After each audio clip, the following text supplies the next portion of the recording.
Telugu Desam party జాతీయ working president గా యువనేత మంత్రి నారా లోకేష్ ప్రమాణ స్వీకారం చేశారు. పార్టీ అధినేత చంద్రబాబు లోకేష్ చేత ప్రమాణ స్వీకారం చేయించారు.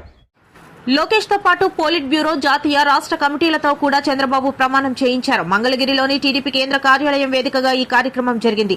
యువతకు, క్షేత్రస్థాయి కార్యకర్తలకు ప్రాధాన్యతనిస్తూనే అనుభవజ్ఞులైన నేతలను పోలిట్ బ్యూరోలో కొనసాగించడం ద్వారా పాత కొత్త కలయికను సమర్థవంతంగా అమలు చేశారు.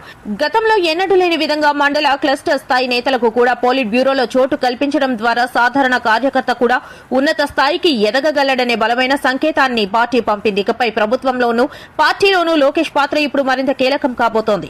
పార్టీని క్షేత్రస్థాయి నుంచి మరింత బలోపేతం చేసే బాధ్యతను ఆయనకు అప్పగించినట్టు కనిపిస్తోంది. పదవుల కేటాయింపులో సామాజిక సమీకరణాలను కూడా పరిగణలోనికి తీసుకుని ఈ భారీ కార్యవర్గాన్ని ఏర్పాటు చేశారు.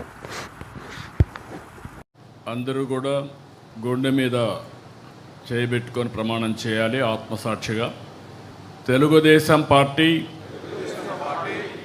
ఆశయాలకు, పవిత్ర లక్ష్యాలకు కట్టుబడి ఉంటూ పార్టీ సభ్యునిగా క్రమశిక్షణతో, ప్రజాసేవాభావంతో మనస, వాచ, కర్మేణ నిరంతరం పాటుపడుతూ నిస్వార్థంగా అవినీతి అక్రమాలకు పాల్పడకుండా దీక్షా దక్షతలతో, అంకిత భావంతో తెలుగుదేశం ప్రతిష్టను, ప్రతిపత్తిని పరిరక్షించేందుకు ఎల్లప్పుడూ కృషి చేస్తూ పార్టీ మరియు ప్రజలు నాపై ఉంచిన విశ్వాసాన్ని వమ్ము చేయకుండా నిత్య చైతన్యంతో పార్టీకి ఉజ్వల భవిష్యత్తు కల్పించేందుకై నా వంతు కర్తవ్యాన్ని, విధులను బాధ్యతాయుతంగా నిర్వహించగలనని ప్రమాణం చేస్తున్నాను. పార్టీ కుటుంబ సభ్యులందరికీ నా నమస్కారాలు, స్వాగతం, సుస్వాగతం. కొత్తగా కమిటీలోకి వచ్చిన వారందరికీ కూడా అభినందనలు, శుభాకాంక్షలు. 4 దశాబ్దాలుగా పార్టీ కమిటీలు నియామకం చేస్తున్నాను, కానీ ఇంత కసరత్తు ఎప్పుడూ నేను చేయలేదు. ఎన్నో వడపోతలు, ఎన్నో లెక్కలు, ఎన్నో ఈక్వేషన్లు చూసి మీ అందరికీ పదవులు ఇచ్చాం.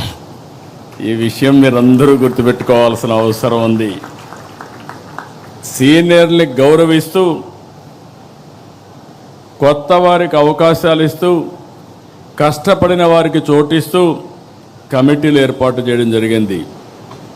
సీనియారిటీ, సిన్సియారిటీ, సోషల్ రీఇంజనీరింగ్తో దాదాపు 250 మందితో కమిటీలు ఏర్పాటు చేసుకున్నాం. అనుభవం, యువశక్తి, సమర్థత గీటురాయిగా పార్టీ కమిటీలు ఏర్పాటు చేశాం. పార్టీ పదవులు చేపట్టిన మీ అందరికీ మనస్ఫూర్తిగా మరొక్కసారి కంగ్రాచులేషన్స్, ఆల్ ది బెస్ట్.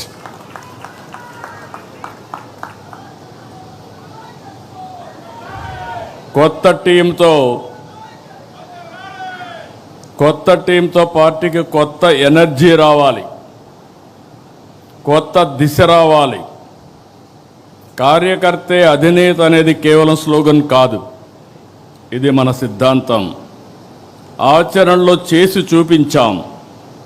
ఈరోజు వేదిక పైన చూస్తే ఒక మండల పార్టీ అధ్యక్షురాలని, ఒక క్లస్టర్ ఇన్ఛార్జిని పాలిట్ బ్యూరో మెంబర్గా చేయగలిగాం. ఈరోజు మా రామ్మోహన్ నాయుడు గారు కేంద్ర మంత్రి కార్యకర్త స్థానంలో కూర్చుంటే ఆ కార్యకర్త పాలిట్ బ్యూరో స్థానంలో కూర్చున్నారు. అది తెలుగుదేశం పార్టీ విశిష్టత. ఇది దేశంలో వేరే పార్టీలో సాధ్యం కాదు. That is Telugu Desam. ఏదైతే చెప్పామో దాన్ని నిరూపించుకుంటున్నాం. పార్టీ ఆవిర్భావం నాడు ఎంత ఫ్రెష్ లుక్ ఉందో అది 40 ఏళ్ళు వచ్చినా అదే ఫ్రెష్ లుక్ ఇప్పుడు కూడా కనిపిస్తుంది. దేశంలో తెలుగుదేశం పార్టీ ముందు పుట్టిన పార్టీలు ఉన్నాయి, తర్వాత పుట్టిన పార్టీలు ఉన్నాయి. అయితే ఇంత పటిష్టమైన నిర్మాణం, బలమైన క్యాడర్ కలిగిన ఏకైక పార్టీ తెలుగుదేశం పార్టీ, వేరే పార్టీ లేదు. ఒక్క ఓటమితోనే రాజకీయ పార్టీలు చాపజుట్టేస్తున్నాయి, కాలగర్భంలో కలిసిపోతున్నాయి.